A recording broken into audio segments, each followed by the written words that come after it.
Alright guys, in today's figure review, I'm going to be taking a look at the Diamond Select Toys, the Crow Deluxe Action Figure of Eric Draven.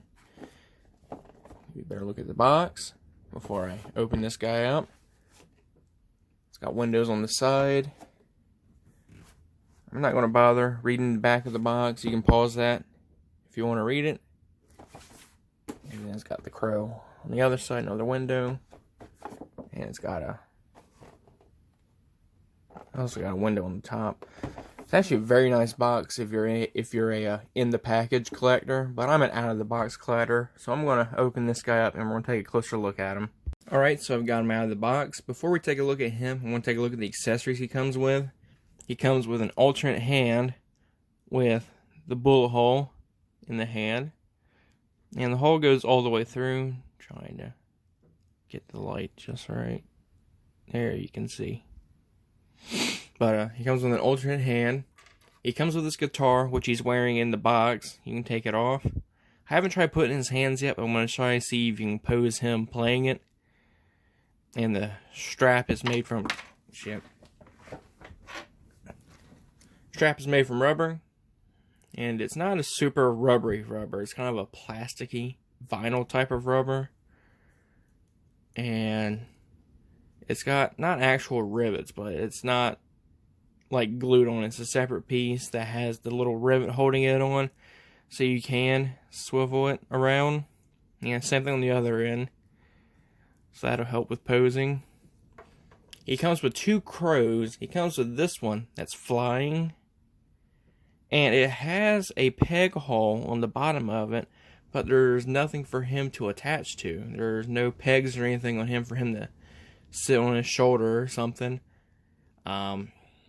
I don't collect a lot of Diamond Select figures, so I'm just going to assume that this is a repaint of a crow that's been previously released, and that's why it has the peg hole. I don't have anything against Diamond Select. They just don't have a lot of stuff that I'm interested in. You know, most of the franchises that I take interest in are being produced by NECA. You know, like all the horror licenses NECA has.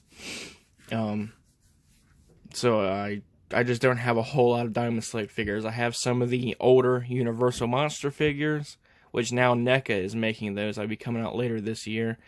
And I have Jack Skellington, and there's a few other Nightmare Before Christmas figures I would like to get. But yeah, he comes with this crow, and he comes with another crow that has pegs that fit on the top of the tombstone. If you collect the NECA horror figures, you already have a handful of different tombstones. I know I do. So I just have another tombstone added to the collection.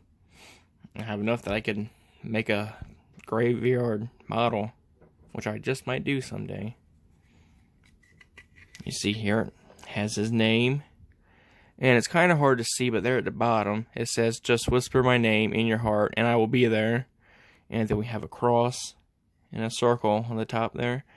The paint isn't the best on this, but I've seen worse. It's just the dry brushing that was done on this could have been better. Now let's take a look at the actual figure. Very well detailed. I'm very happy with the sculpt on this guy. It looks really good. The only complaint I can make about the sculpt is the neck. The neck is a bit too big. When he looks down, it looks fine, but when he looks up, he looks kind of weird when he looks up. Just that neck. He's got a Corey Taylor neck. It's massive. But other than that, the sculpt looks fine for the most part. The tape on the hands are not sculpted on. They're just painted on, which doesn't really bother me, but the paint on this right hand could have been better. Trying to get it to focus. The paint on the right hand is a bit thin in spots, and you can see through it. The left hand looks fine. And it looks like the left hand might actually be sculpted on, or at least a little bit. Yeah, the left hand has the tape sculpted on, but the right hand, On the right hand, the tape at the base of the wrist is sculpted on, but the rest of it is just painted on. That's a bit odd. I'm gonna go ahead and go over the articulation. Get the camera to focus. It's got a ball joint in the head, and also the hair is rubbery, so it won't break off on you. Got a pin and socket shoulders, joint in the elbow. The wrist can go in and out and swivel. There's a ball joint and then a swivel. And then we have, I don't even know what to call this joint. I've only seen Diamond Select do this type of joint here at the hip. Got a bend at the knee and the ankle. And one thing I really like about this figure is the tape that's painted on. It's a different black than the rest of the black. The rest of the black is like a matte or satin black, but the tape is given a glossy look, and that really looks good on this guy.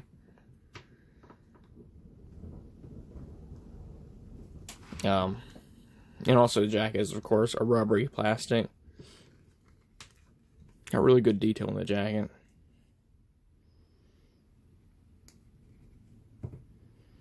Alright, I want to see if I can get him to hold the guitar.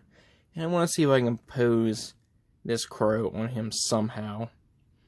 Because, oh, it does stand by itself. Yeah, before it kept wanting to fall over. Okay, so he can hold the guitar just fine. No problems with that. But getting the crow to sit on his shoulder is a different story. Yeah, the only way you can get the crow to stay on his shoulder is with the guitar strap, and because that adds more surface area for him to sit on, and you have to lean it against his head to get it to sit like how I've got him sitting.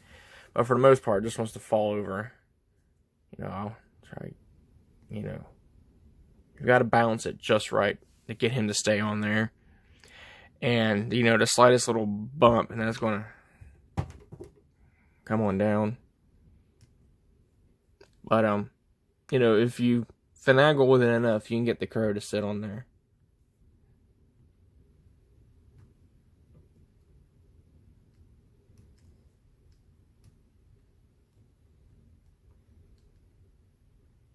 Yeah, I'm not going to bother with it now. You already saw what it looked like.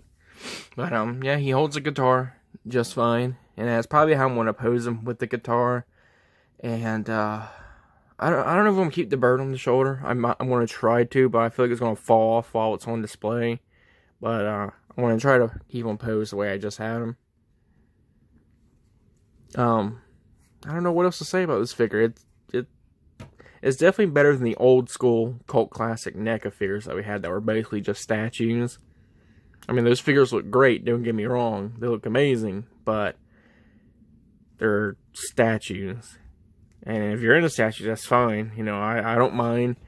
But, you know, this is an actual figure that you can pose however you want. Really, the only other complaint I can make, besides the complaints I've already talked about, is I wish he came with more stuff. Like, I was going to display him with the guitar regardless, but it would have been cool to have included some of the weapons he used in the movie, just so you can have more of a variety of ways to pose him. Because with the stuff we currently have, there's not a whole lot. Like, you could pose him with his hand, and you could maybe try to put the bird in his hand or something. But, I don't know, it would have been cool just to have some of the weapons used in the movie. Yeah, that's really about all I have to say for this guy. I don't know what else to say. I'm very happy with it. Yeah, it's not perfect, but no figure is going to be perfect. I would like to get more Diamond Select figures in the future. And, I don't know what else to say. If you like this review, then I hope this review helped people out to whether or not they want to get this figure or not. I recommend it. I got mine from Hot Topic. I had some hot cash codes, and some rewards points. I was able to get this guy for like $5, which is a really good deal. It was on Big Bad Toy Store, but I think he sold out on there, so I'm not sure where else you could get him. Anyways, that's it for the review, guys. I hope you enjoyed.